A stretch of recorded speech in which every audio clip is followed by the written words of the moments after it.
तो दोस्तों आपका स्वागत है हमारे चैनल पे। यहाँ सन्नाटा गहरा और हवा में खून की बू है और कहानी शुरू होती है जब अंधेरा बोलता है। और आज मैं जो कहानी आपको सुनाने जा रहा हूँ उसका नाम है अधूरी शादी। बरसात की रात थी। आसमान पर काले बादल ऐसे उमड़ रहे थे जैसे किसी ने गुस्से में पूरा अंधेरा धरती पर फेंक दिया हो। बिजली बार बार कड़क रही थी और बीच बीच में आसमान को खून जैसे लाल रंग से भर देती। गांव धर्मपुर के पास पुराना टूटा हुआ बांध था जिसे लोग दशकों से भूतिया मानते आए थे। गांव वालों की जुबान पर सिर्फ एक नाम था, दुल्हन। लोग कहते थे उसकी शादी अभी पूरी नहीं हुई और उसी अधूरी शादी का बदला वो आज तक ले रही है। कोई भी उसकी नज़र में आ गया तो उसकी ज़िंदगी बर्बाद हो जाती है। लोग ये भी कहते थे कि अगर उसकी हंसी किसी ने रात को सुन ली तो उसकी शादी कभी पूरी नहीं हो पाएगी। गांव के बुजुर्ग अक्सर बच्चों को डरा कर कहते, रात में बांध के पास मत जाना वरना वो लाल चुनरी वाली दुल्हन तुम्हें अपने साथ बहा ले जाएगी। लेकिन शहर से आया अर्जुन ऐसी बातों पर विश्वास नहीं करता था। वो एक डॉक्यूमेंट्री फिल्म मेकर था जो अपने यूट्यूब पर हॉरर कंटेंट डालता था। उसे लगता था कि दुनिया को सच्चाई दिखाना उसकी जिम्मेदारी है। उसके दोस्त समीर और नेहा भी उसके साथ थे। तीनों ने तय किया कि वो इस बार सच को कैमरा में कैद करेंगे। गांव पहुंचने पर सबसे पहले उन्हें वहां का माहौल ने ही डरा दिया। हर घर में ताले लगे थे, गलियां सुनसान थी। ऐसा लग रहा था जैसे पूरा गांव किसी डर के साए में कैद हो। जब उन्होंने वहां के बुजुर्ग पंडित से इस बारे में पूछा तो उसने कांपती आवाज में कहा, मत जाओ बेटा, रात को बांध के पास मत जाना, वो तुम्हें वापस नहीं आने देगी। लेकिन अर्जुन ने उसकी बात हंसी में उड़ा दी। उसे लगा यह सब सिर्फ कहानियां हैं। रात के 12 बजे कैमरा, टॉर्च और माइक लेकर तीनों बांध के और निकल पड़ी। रास्ते में अजीब सी ठंडी थी। जैसे जैसे वो आगे बढ़ते हवा और ठंडी होती जाती। नेहा ने अचानक कहा, अर्जुन, मुझे लग रहा है कोई हमें देख रहा है। अर्जुन ने हंसते हुए जवाब दिया, रिलैक्स, ये सब तेरे डर की वजह से लग रहा है। असली डर तो अब कैमरा में आएगा। बांध तक पहुंचते ही उन्हें सन्नाटा घेर लिया। सिर्फ पानी की लहरें और हवा की आवाज़ थी। अर्जुन ने कैमरा जूम किया और अचानक उसकी आंखें चौड़ी हो गई। पानी के किनारे लाल चुनरी हिल रही थी। समीर घबरा गया, ये कोई औरत है क्या? लेकिन ध्यान से देखने पर उन्होंने देखा कि उसके पैर जमीन को छू ही नहीं रहे थे। उसका पूरा शरीर हवा में तैर रहा था। वो आकृति धीरे धीरे उनकी तरफ बढ़ने लगी। हर कदम के साथ हवा का बदलाव बढ़ने लगा, जैसे पूरा माहौल भारी हो रहा हो। पेड़ों की डालियां जोर जोर से हिलने लगी। अर्जुन ने कैमरा उस पर फोकस किया और अचानक स्क्रीन पर सिर्फ एक चेहरा भर गया। सफ़ेद सड़ा हुआ चेहरा, आंखों से खून बहता हुआ और माथे पर गाढ़ा सिंदूर। नेहा ने चीख कर कैमरा गिरा दिया। तीनों पीछे हटे, लेकिन तभी उनके पीछे से एक ठंडी हवा चली और किसी ने उनके कानों में फुसफुसाया, मेरी शादी पूरी कराओ वरना तुम सबकी अधूरी रह जाएगी। तीनों एक दूसरे को देखने लगे। समीर कांपते हुए बोला, ये सच है अर्जुन, हमें यहाँ से भागना चाहिए। लेकिन अर्जुन अजीब सा पागल हो गया था। उसकी आंखों में डर से ज़्यादा जिज्ञासा थी। उसने कहा, नहीं, अब पीछे हटने का सवाल ही नहीं। यही तो वो पल है जिसका इंतज़ार था। अगर यह सच है तो मैं इसे पूरी दुनिया को दिखाऊंगा। जैसे ही उसने ये कहा, अचानक पानी में हलचल होने लगी। ऐसा लग रहा था जैसे कोई बहुत बड़ा शरीर अंदर से बाहर निकलने की कोशिश कर रहा हो। फिर धीरे धीरे पानी के बीच से दुल्हन का पूरा शरीर बाहर आया, लाल जोड़े में, गीले बालों से चेहरा ढका हुआ और हाथ में टूटी हुई चूड़ियाँ। उसके कदम हवा में थे, लेकिन पानी में लहरें उठ रही थी। उसकी आंखें जब धीरे धीरे उठी तो उनमें सिर्फ अंधेरा था, कोई पुतली ही नहीं। नेहा ने जोर से चिल्लाते हुए कहा, अर्जुन बंद कर ये सब, चल यहाँ से। लेकिन तभी दुल्हन ने अपने हाथ उठाए और अजीब सी आवाज़ में गाना शुरू किया। वो शादी का मंगल गीत था, लेकिन इतना धीमा और खौफनाक कि उनकी रूह कांप उठी। हर स्वर के साथ ऐसा लग रहा था जैसे आसमान और ज़मीन दोनों कांप रहे हो। अचानक अर्जुन के हाथ का कैमरा अपने आप चालू हो गया और स्क्रीन पर सिर्फ लाल चुनरी लहराती हुई दिखाई देने लगी। अर्जुन का शरीर हिलने लगा, जैसे किसी ने उसे अपने वश में कर लिया हो। उसकी आंखें पल भर में सफ़ेद हो गई। वो बड़बड़ाने लगा, उसकी शादी अधूरी है, हमें पूरी करनी होगी। नेहा और समीर उसे पकड़ने लगे, लेकिन अर्जुन की ताकत इंसानी नहीं थी। उसने दोनों को धक्का देकर गिरा दिया। उसके मुंह से वही दुल्हन की आवाज़ आने लगी, मेरी शादी पूरी करो। बांध का सन्नाटा अब चीखों और गाने से भर गया था। पानी अचानक तेजी से उफान मारने लगा और दूर गांव में मंदिर की घंटियां अपने आप बजने लगी। ऐसा लग रहा था जैसे पूरा गांव उस दुल्हन की ताकत से कांप रहा हो। और तभी लाल चुनरी सीधे हवा में उठकर अर्जुन के शरीर पर लिपट गई।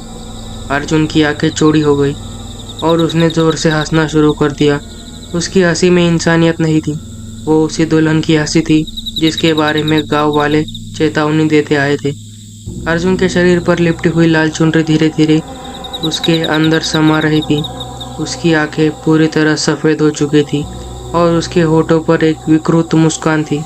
नेहा और समीर पूरी ताकत से उसे छुड़ाने की कोशिश कर रहे थे, लेकिन जैसे ही उन्होंने चुनरी को पकड़ने की कोशिश की, उनके हाथों पर जलने की निशान पड़ गए। नेहा चिल्लाई, ये इंसान नहीं है समीर, यह अब उसी दुल्हन का हिस्सा बन चुका है। समीर डर के मारे पसीने से भीग गया। हमें भागना होगा, वरना हम भी इसी में फंस जाएंगे।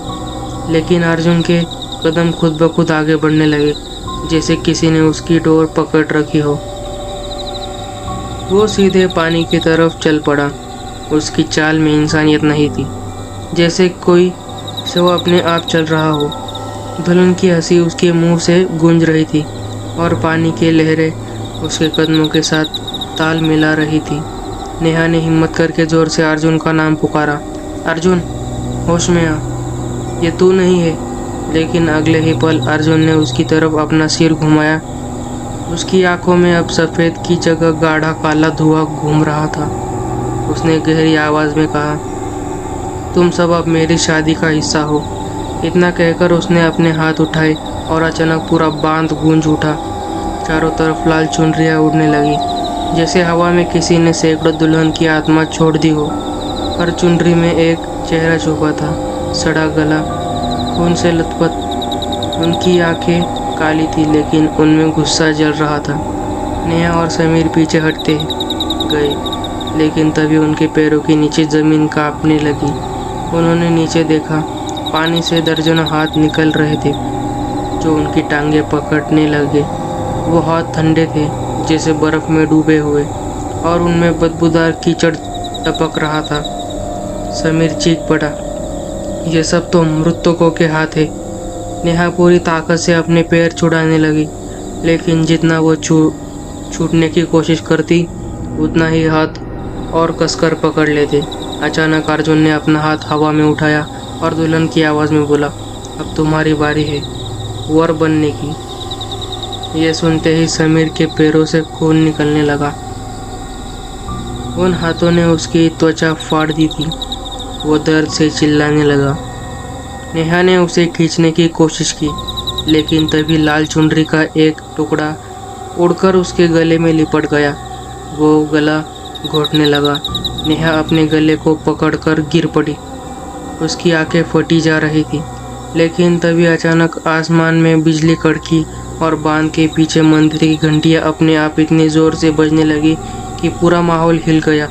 अर्जुन ने अचानक अपने कान पकड़ लिए और ज़मीन पर गिर पड़ा। उसकी आंखों से खून बहने लगा। नेहा और समीर ने मौका देखकर खुद को छुड़ाया और ज़ोर से मंदिर की तरफ दौड़े, लेकिन भागते भागते भी उन्हें पीछे से वो आवाज़ सुनाई दे रही थी, भागो मत, शादी तो अधूरी नहीं रह सकती। तुम सबको मंडप तक आना ही होगा। जब वो मंदिर पहुंचे, वहां का दरवाजा अपने आप खुला गया। अंदर अंधेरा था, लेकिन घंटियों की आवाज इतनी तेज थी कि उनकी धड़कनों से भी ज्यादा गूंज रही थी। उन्होंने अंदर जाकर दरवाजा बंद किया और दीवार से टिककर हाँफने लगे। नेहा कांपते हुए बोली, समीर, ये कोई साधारण आत्मा नहीं है, ये तो पूरा शापित विवाह है। समीर ने उसकी बात काटते हुए कहा, हमें पंडित को ढूंढना होगा, वही हमें बचा सकता है। लेकिन तभी मंदिर की मूर्ति के सामने दीपक अपने आप जल उठा और उसी लो में उन्होंने एक परछाई देखी, दुल्हन की।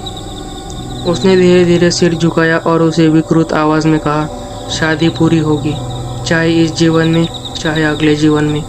दीपक अचानक बुझ गया और मंदिर के अंदर पूरी तरह अंधेरा छा गया। मंदिर के अंदर जैसे ही अंधेरा छाया, समीर और नेहा को लगा जैसे हवा ही थम गई हो।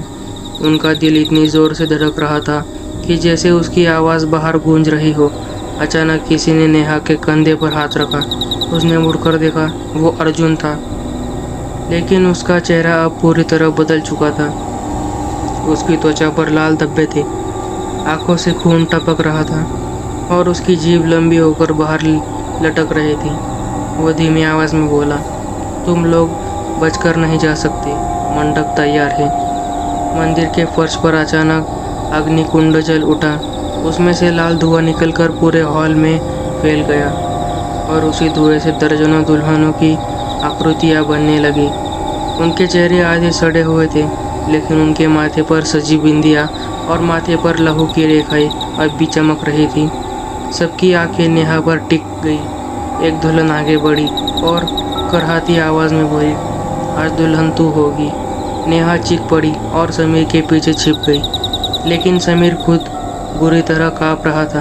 तभी मंदिर के गर्भगृह से एक अजीब सी रोशनी फैली और एक बूढ़े पंडित की आत्मा प्रकट हुई। उसकी आंखों में तेज था और उसने अपने हाथ में तांत्रिक मंत्रों से भरा हुआ एक कमंडल पकड़ा था। वो गुजराती आवाज में बोला, यह शापित विवाह अधूरा रहेगा। तुम्हारा अधूरा कर्म इस जगह को सदियों से जकड़े हुए है, लेकिन अब इसका अंत होगा। दुल्हनों ने मिलकर चीख मारी और उसी चीख ने पूरा मंदिर हिला दिया। दीवारों से दरारें पड़ने लगी, छत से मिट्टी गिरने लगी। अर्जुन ने दुल्हनों की ओर हाथ उठाया और वो सब और तेज हो गए। अचानक नेहा की ओर एक लाल चुनरी लपकी, लेकिन पंडित ने मंत्र पढ़ते हुए अपना कमंडल घुमा दिया। उसमें से जल की धार निकली और चुनरी जलकर राख बन गई। समीर ने चीख कर पूछा, पंडित जी, ये सब कौन है? पंडित ने भारी आवाज में कहा, यह सब उसी तक एक अधूरी शादी का परिणाम है। उस दुल्हन की हत्या उसके ही वर ने मंडप में कर दी थी। उसका खून अग्निकुंड में बहा और अग्नि ने उसकी आत्मा को कभी शांति नहीं दी। तब से हर आत्मा जो अधूरी शादी या अधूरी मौत में मरी है, उसकी आत्मा यहाँ आकर इस शापित दुल्हन से बंध जाती है। और आज तुम सब भी उसी में फंस गए। नेहा रोते हुए बोली, हमें कैसे बचाए? पंडित ने मंत्रोच्चार और तेज किया, इस अग्नि को पूरी तरह नष्ट करना होगा, तभी यह शाप टूटेगा। लेकिन अर्जुन अचानक पंडित पर टूट पड़ा। उसकी ताकत इतनी ज़्यादा थी कि उसने पंडित की आत्मा को धक्का देकर जमीन पर गिरा दिया। पंडित की रोशनी कमज़ोर होने लगी। दुल्हनों ने मिलकर मंदिर की दीवारों पर हाथ मारे और पूरे गर्भगृह लहूलुहान हो गया। नेहा ने हिम्मत करके पास पड़ा एक तांत्रिक ग्रंथ उठा लिया और जोर से मंत्र पढ़ने लगी। उसकी आवाज़ काँप रही थी, लेकिन जैसे जैसे वो शब्द गूंजे, अग्निकुंड की लिपटें कम होने लगी। दुल्हनों ने दर्द से चीखना शुरू कर दिया। अर्जुन ने गुस्से में नेहा की ओर झपटा मारा, लेकिन समीर ने उसे रोक दिया। दोनों जमीन पर गिरकर लड़ने लगे। अर्जुन की आंखों से आग निकल रही थी और उसके नाखून धारदार चाकू की तरह समीर की त्वचा चीर रहे थे। समीर खून से लथपथ हो गया, लेकिन उसने पूरी ताकत से अर्जुन को पकड़ रखा। नेहा आखिरी मंत्र पढ़ रही थी। उसकी आवाज़ कांपते कांपते अचानक तेज और भारी हो गई, जैसे कोई उद्देश्य शक्ति उसके भीतर आ गई हो। उसने ग्रंथ को अग्निकुंड में फेंक दिया। अचानक इतनी जोर की गड़गड़ाहट हुई कि पूरी मंदिर हिल गया। अग्निकुंड फट गया और उसमें से निकला लाल धुआं आसमान की ओर उठने लगा। दुल्हनों की आत्मा एक एक करके दर्द में चीखते हुए राख में बदलने लगी। अर्जुन ने दर्द से चीखते हुए अपना चेहरा पकड़ दिया। उसकी आंखों से आग की जगह पानी बहने लगा और अगले ही पल उसका शरीर धड़ाम से गिर पड़ा। मंदिर की घंटियां अपने आप बजने लगी। पंडित की आत्मा मुस्कुराई और बोला, शाप टूट गया, अब यह भूमि मुक्त हो चुकी है। धीरे धीरे उसकी आत्मा भी रोशनी में विलीन हो गई। नेहा और समीर हांफते हुए खून से सने हुए बाहर निकले। बाहर अब सन्नाटा था, न हवा की सनसनाहट, न कोई कराहती आवाज।